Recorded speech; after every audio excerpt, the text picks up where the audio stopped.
Me and my wife was having certain challenges that would only come up in a disagreement.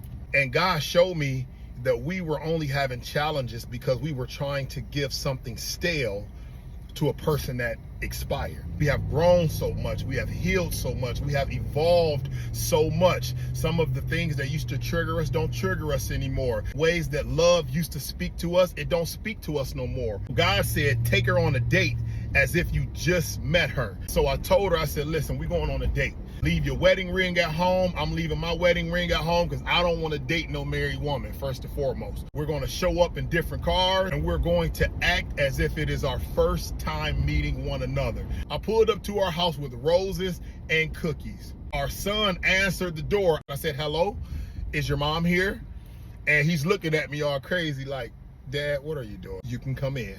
And so I came in and I stood right by the door with the cookies in hand and the roses in another hand. And then our daughter came off the back and she was like, Dad, you getting ready for your date? I said, well, right now, I'm not your dad. I'm meeting your mom for the first time, so you can't call me dad. And she was like, oh, okay, sir. So you're taking my mom on a date? And I said, yeah. She said, you guys are probably going to get married. And I'm thinking like, well, I'm just meeting her, so I don't want to go that far ahead. And then I'm still standing by the door, cookies in hand, roses in the other hand. And she said, you could have a seat. I said, do I sit on the couch or do I sit at the table?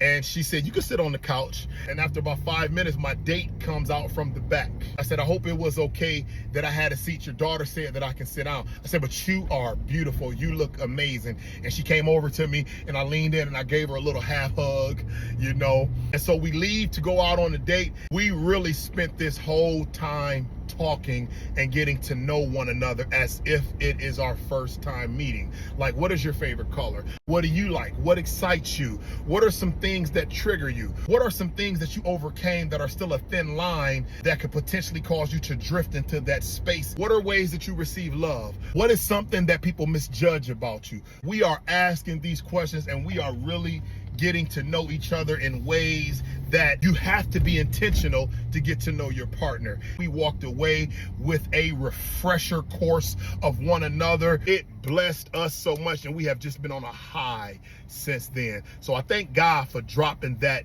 in my spirit for us to do. But I encourage you guys, listen, if you've been with your person for 1 year, 2 years, 3 years, some of the things that they are doing doesn't really speak to you no more. You've grown, you've healed, you've evolved, you've changed in so many ways.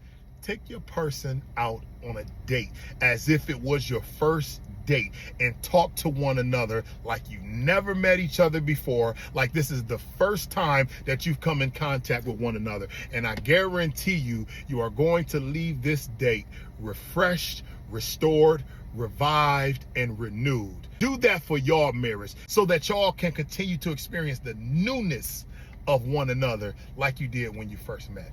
Having someone who talks the talk but also walks the walk. Must be nice. Having someone who understands